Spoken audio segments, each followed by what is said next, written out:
digo específicamente los funcionarios públicos,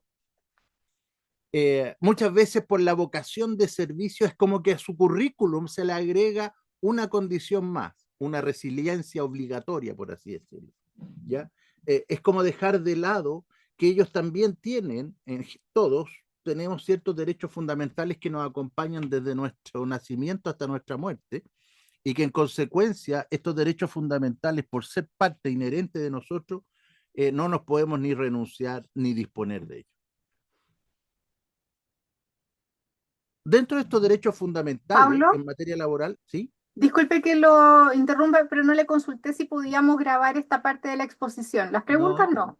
sí, no hay problema, no hay problema. Eso, muchas gracias. No, no se preocupe, ¿ya? Dentro de estos derechos fundamentales, siempre nosotros conocemos el derecho a la vida, la integridad física, el respeto a la vida privada y la honra, ¿cierto? A la inviolabilidad de toda forma de comunicación, la libertad de conciencia, la libertad de opinión, la libertad de trabajo. Son derechos fundamentales que todos nosotros los tenemos claros de una u otra manera, pero que entran en una situación que es de un cambio que se produce a contar de junio del año 2022, cuando la Organización Internacional del Trabajo, estimados compañeros, agregó un nuevo derecho fundamental, que es del derecho a un entorno de trabajo seguro y saludable.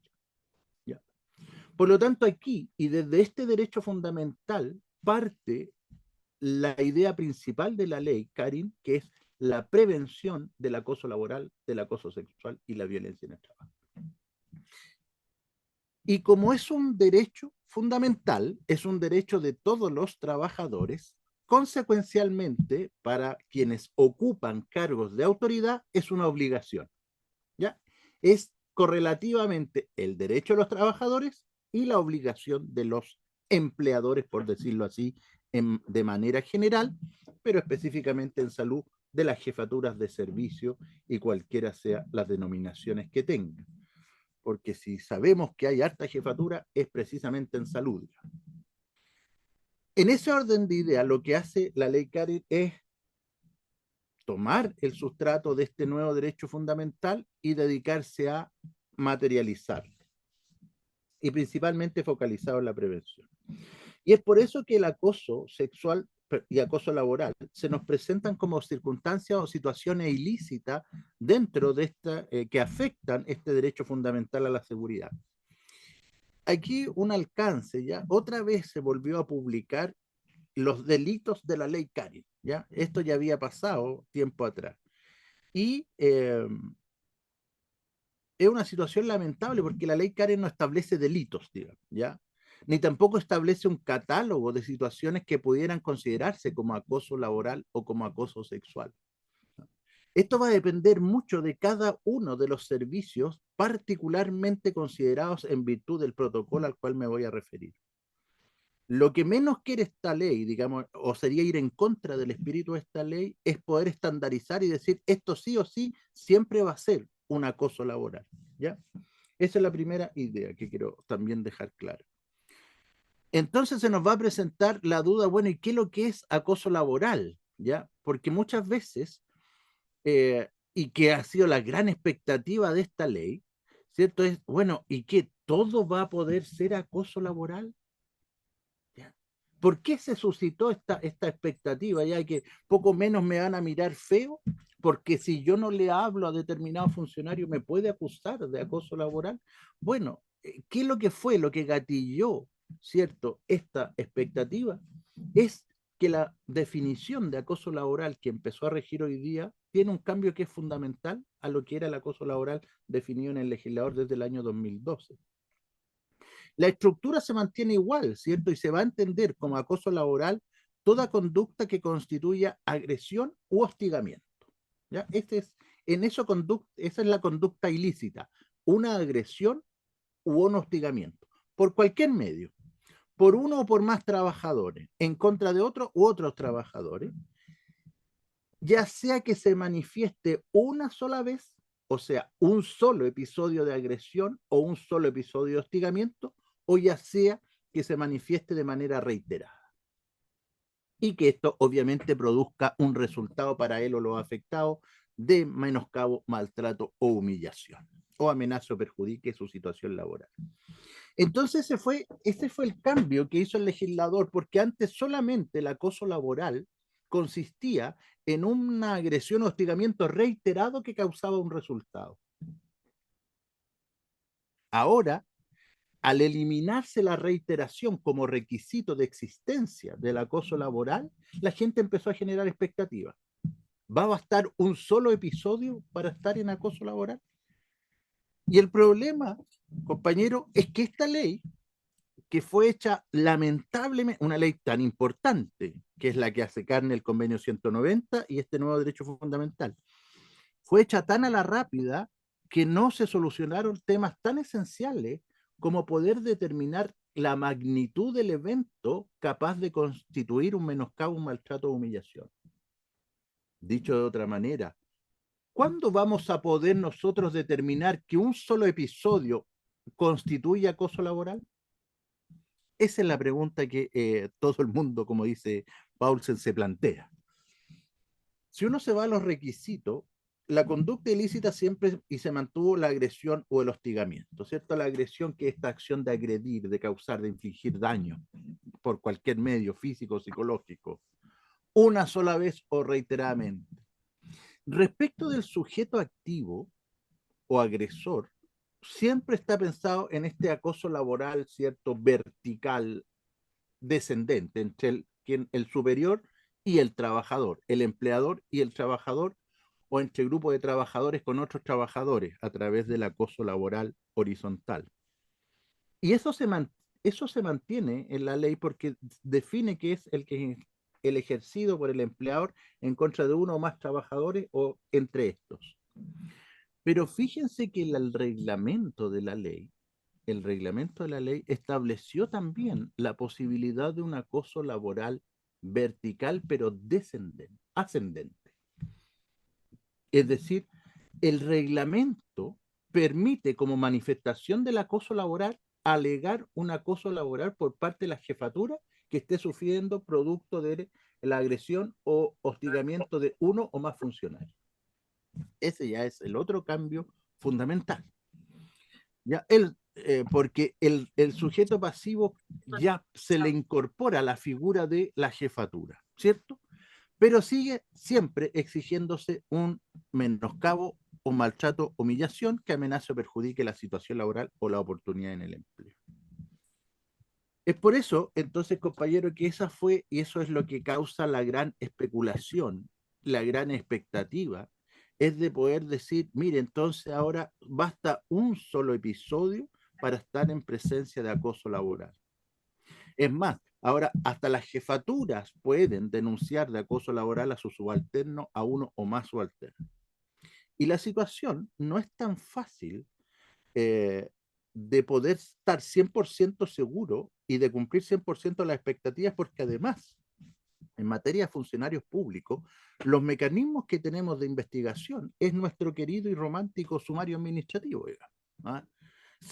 3.0, se le agregaron un par de factores decisorios, la participación de la víctima, pero sigue siendo nuestro sumario administrativo. En consecuencia, la ley tampoco nos flanqueó de un procedimiento que sea de una mayor cobertura frente a la excesiva, que sin lugar a dudas se va a producir, excesiva cantidad de denuncias por acoso laboral. Y ahí viene un contrasentido, porque en la medida que existan más denuncias, lo más probable es que estas denuncias van a ser desacreditadas en el transcurso del sumario, porque la ley no explicó cómo debía probarse el acoso laboral. Entonces, va a haber tanta denuncia como cantidad de rechazos de denuncia, que van a traer aparejado, ¿cierto? El efecto contrario de la ley, digamos, una victimización secundaria, digamos. ¿Cómo se puede manejar esta expectativa? A través de dos instrumentos que son fundamentales. El primero es el protocolo, este protocolo que debiera estar rigiendo hoy día, digamos. Y lo segundo, a través de las capacitaciones constantes a los trabajadores. Ese es el manejo de la expectativa. Por una razón bien simple, porque el acoso laboral, ya sea un solo episodio o más, uno cuando lo descubre es a través de los resultados más que de la conducta, porque casi siempre la conducta se da, ¿cierto? En la intimidad de una oficina, en un llamado telefónico, en una pasada, en una conversación al pasar, sin testigo. Entonces eso va a ser muy difícil de acreditar en un sumario, porque a la larga puede ser incluso la opinión de uno contra otro. De manera tal que lo que se ocupa como en materia forense es a través del resultado, ¿cierto? Y es por eso que la norma que define acoso laboral define dentro de sus elementos de requisitos de existencia el resultado, ya sea un menoscabo, humillación, ¿cierto? O amenaza o perjuicio a la oportunidad laboral.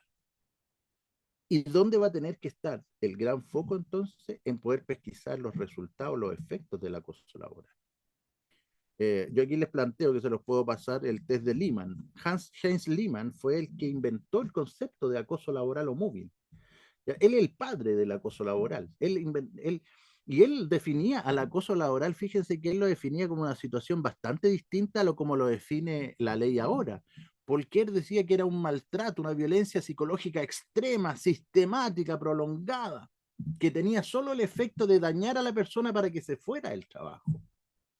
Por eso que nuestro concepto de acoso laboral que estaba vigente antes de hoy día exigía la reiteración, porque eso era estar conteste con lo que decía Hans Lehmann, el padre de esto. No entendía él un acoso laboral que no fuera reiterado. Nuestra legislación fue más allá y estableció el acoso laboral monoepisódico, un solo episodio. Por eso que la única manera de poder pesquisar la existencia efectiva de un acoso laboral es a través de un resultado. Y Hans Lehmann estableció un test, que es el test de Lehmann, con 5 componentes que uno puede ir haciendo un checklist, ¿cierto? La interrupción a la víctima, compañeros critican, amenazas verbales, jornada extenuante, prohibición de hablar con los compañeros, los chismes, las calumnias, ¿cierto? No se le asigna trabajo o labores inútiles, se obliga a realizar trabajos peligrosos. En definitiva, Hans Lehmann decía, mire, esto a través de los efectos uno puede palpar que estamos en presencia no de un acoso laboral. Y si ustedes se dan cuenta, los ejemplos que dio la Superintendencia de Seguridad Social en su protocolo son específicamente los mismos que señala Lehmann hace 30 años atrás en su test, digamos, ¿ya? Hacer comentarios despectivos, competencia profesional o valor de una persona, ¿cierto? Tareas que nada tienen que ver con su perfil, juzgar el desempeño de un trabajador de manera ofensiva. En conclusión,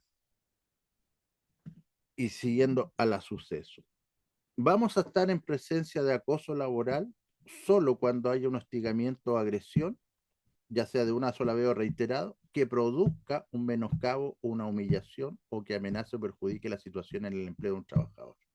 Eso es. Eso es. Y el otro cambio es quiénes pueden ser los sujetos pasivos víctimas, jefatura y subalterno.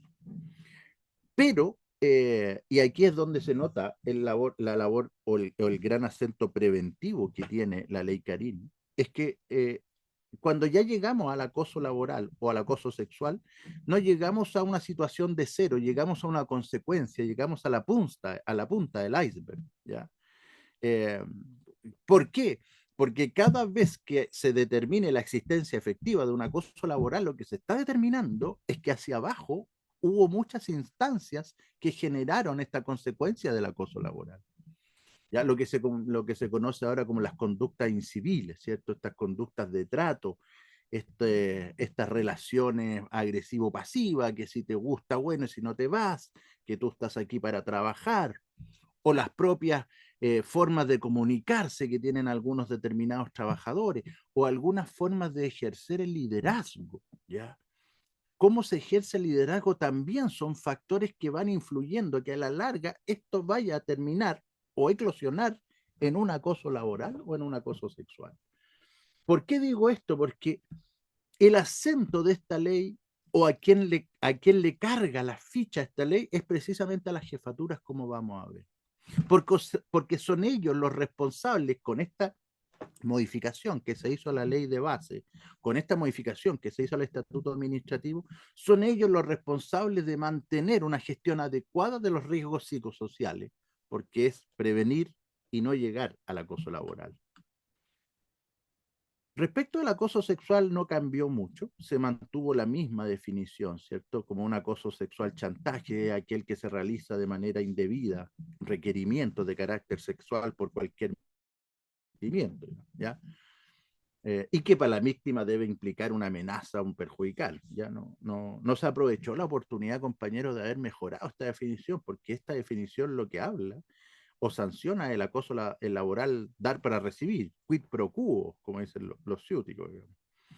Pero esta definición deja fuera una serie de conductas o comportamientos que pueden constituir acoso sexual y que no significan requerimientos de carácter sexual, no significan dar para recibir. Si tú sales conmigo, yo te mejoro la situación. Ya, como las miradas libidinosas, como los comentarios sexistas, como la intromisión en la vida sexual de otra persona.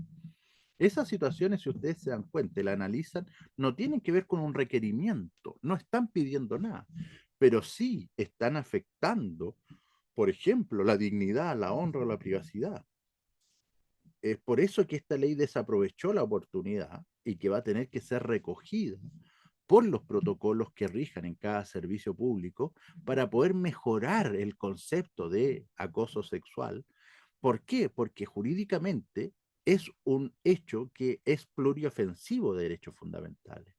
No solo afecta la libertad sexual, por cierto, también afecta la integridad física, la privacidad, la honra. ¿Ya? Y va a ser una gran oportunidad también que lamentablemente se tenga que suplir desde la perspectiva de género, porque también se va a tener que estatuir, ¿cierto?, el acoso sexual ambiental o por intimidación en entorno hostil, ¿ya?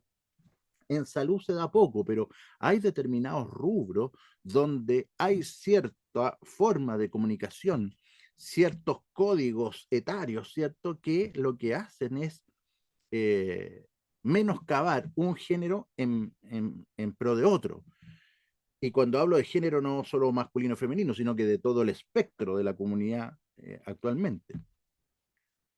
Y como para ir terminando mis 20 minutos para después las preguntas, el nuevo concepto que se agrega es la violencia en el trabajo, ¿ya? Y la ley la define como esta violencia que ejercen los terceros ajeno a la relación laboral, ajeno a la relación laboral. Eh, los pacientes, los familiares de los pacientes, los proveedores de servicios externos, los guardias o los prestadores de servicios tercerizados o subcontratados, ¿ya? Y cuando se estatuyó la violencia en el trabajo, lo que se quiso decir en definitiva es que ya no hay violencia tolerable ni trabajo que incorpore la violencia como forma o como parte de la descripción del cargo, ¿ya? Eso es a modo general. Acoso laboral, acoso sexual y violencia en el trabajo, pero siempre desde la perspectiva de la prevención. ¿Por qué? Porque en materia de funcionarios públicos este es el cambio, que es modificar la ley de bases generales de la administración del Estado a través de su artículo 13 cuando dice y recoge este nuevo derecho fundamental al sostener que la función pública se ejercerá propendiendo al respeto del derecho de toda persona, con ocasión del trabajo, a disfrutar de un espacio libre de violencia, de acoso laboral y sexual, y los órganos de la administración del Estado deberán una obligación, tomar todas las medidas necesarias para su prevención, investigación y sanción. Este cambio es el que nos hace ver que la perspectiva es una labor preventiva, es decir, un papel mucho más activo en la prevención y no tan solo en la reacción. Porque hasta antes de esta vigencia, hasta antes de la vigencia de esta ley, cada vez que se producía un acoso laboral o sexual, las autoridades estaban en su escritorio y esperaban que llegara la denuncia de la víctima. Ahora lo que está diciendo esta ley es, no, usted tiene que salir de su escritorio, tiene que salir de su oficina y prevenir estas situaciones, ¿ya? Como obligación en la ley de base. Y la mejor manera de prevenirla es a través de este protocolo, ¿cierto? Y la ley es clara, le dice, los órganos de la administración del Estado deberán contar con un protocolo de prevención de la violencia en el trabajo, el acoso laboral y sexual para promover el buen trato, ambientes laborales saludables y el respeto a la dignidad de las personas. Las acciones de difusión. Entonces, es el gran problema que tenemos el día de hoy, compañero, es que esta ley fue dictada en enero, es decir, hace 7 meses atrás, y en algunos servicios, lamentablemente me ha tocado ver que no están estos protocolos, a pesar de que la ley es clara que deben contar con un protocolo a la vigencia. O lo otro que me ha tocado ver es que hay algunos protocolos que son como una carta de intenciones. ¿Ah? Se creará un comité de riesgos psicosociales. Este comité de riesgos sociales lo que hará será identificar los factores. Lamentablemente, esto tenía que haberse hecho en estos 7 meses. ¿Ya? Porque este protocolo ya tenía que tener identificados los peligros y las evaluaciones de riesgos psicosociales. La suceso, la suceso fue mucho más simplificadora, le dijo a todos, le dijo, mire, si aquí no es cosa de descubrir la pólvora, hay una encuesta, que es la CALSM, que es el Cuestionario de Ambiente Laboral Salud Mental. No lo haga completo, dijo la suceso. Haga las 7 preguntas de violencia en el trabajo. Levántela, actualícela, y con esos resultados usted hace una matriz de riesgo y aplica el protocolo. Claro, parece fácil en lo que yo lo explico, pero eso era, ¿ya? Eso era levantar estas 7 preguntas, hacer una matriz de riesgo y en esa base. ¿Por qué? Porque si hay algo que se opone a esta ley en la labor preventiva, en una prevención eficaz, es tener protocolos estándares para todo, ¿ya? No podemos tener el mismo protocolo para hospitales que para servicios. No podemos tener el mismo protocolo para hospitales especializados, por ejemplo, el tórax, el cáncer, el INGER, que para el Barros Luco, el Sotero del Río, ¿cierto? O el Félix Bulnes. No podemos, porque son realidades distintas. Hay factores psicosociales distintos. Y ya terminando, ¿eh? Terminando. El deber de la jefatura, dice, el deber de informar del jefe superior. ¿Ya? Me tocaba en una charla ver que una directora de un hospital determinado estaba presente en la capacitación y me dijo, yo he ido a capacitaciones, pero esto nunca me lo habían dicho. Y la ley de base dice en su artículo 14 que los jefes de servicio tendrán el deber de informar semestralmente los canales que mantiene dicho organismo y el Estado para la recepción de las denuncias sobre los incumplimientos relativos a la prevención, investigación y sanción y de cualquier incumplimiento a la normativa que rige a los funcionarios del sector público. O sea, aquí con esto ya es más evidente la labor preventiva que tiene la jefatura. Respecto de nuestro querido sumario administrativo, las grandes modificaciones que se producen son, si uno las quisiera englobar, ya, para no pasarme el tiempo, en 2. La primera es que ya no cualquier persona va a poder ser designada como fiscal, porque lo que se quiere es una investigación idónea, imparcial, celerizada. Y para eso se dice que preferentemente tendrán que ser personas con conocimiento en VALS, en violencia laboral y acoso laboral y sexual. Y lo segundo, y esto también, esto es un cambio que va a ser complicado, es la participación de la participación de la víctima en el sumario. Nosotros estábamos acostumbrados a que la víctima lo único que hacía era echar a andar la ruedita, digamos, tirar la pelotita de nieve. Y de ahí no se sabía más. Fíjense que ahora el estatuto administrativo, con su modificación a propósito de la ley Karim, establece a la víctima casi los mismos derechos que tiene el inculpado. Es decir, se le tiene que notificar dentro del plazo de 5 días si se va a sobreseer o no la investigación. ¿Por qué? Porque la víctima tiene un plazo de 20 días para recurrir a la Contraloría. En el caso de las sanciones, va a tener que notificársela a la víctima qué sanción se le aplicó, porque la víctima va a tener 20 días para recurrir a la corte, a la Contraloría para reclamar de la sanción o de la absolución. Entonces, con esto, lo que se quiere decir es que ya la víctima se hizo parte en un sumario administrativo, cosa a la que no estábamos acostumbrados. Y por último, respecto del dictamen del 19 de julio, lo que hace la Contraloría, ¿ah? La Contraloría el 19 de julio, bien tarde, ¿ah? Si hay alguien de la Contraloría, con todo mi respeto, pero bien tarde actuó la Contraloría. Lo que dice es que el VALS constituye falta de probidad, por lo tanto, si una persona es sancionada como autora de acoso laboral o sexual, va a tener que ser destituido. Dice que el objetivo de este protocolo es promover el buen trato, los ambientes laborales saludables y el respeto a la dignidad de las personas, considerar acciones de difusión, sensibilización, o sea, le pone el énfasis efectivamente en lo que hemos conversado. Señala que no proceden las denuncias anónimas, no proceden, tiene que ir con nombre y apellido. Distinto es que ahora la ley permite las denuncias verbales, porque el protocolo va a tener que establecer que la persona encargada de recibirla va a ser la que la escriba. Las denuncias falsas a sabienda o con el ánimo deliberado de perjudicar al denunciado se sancionan con la destitución del denunciante. Esto es un tema de responsabilidad.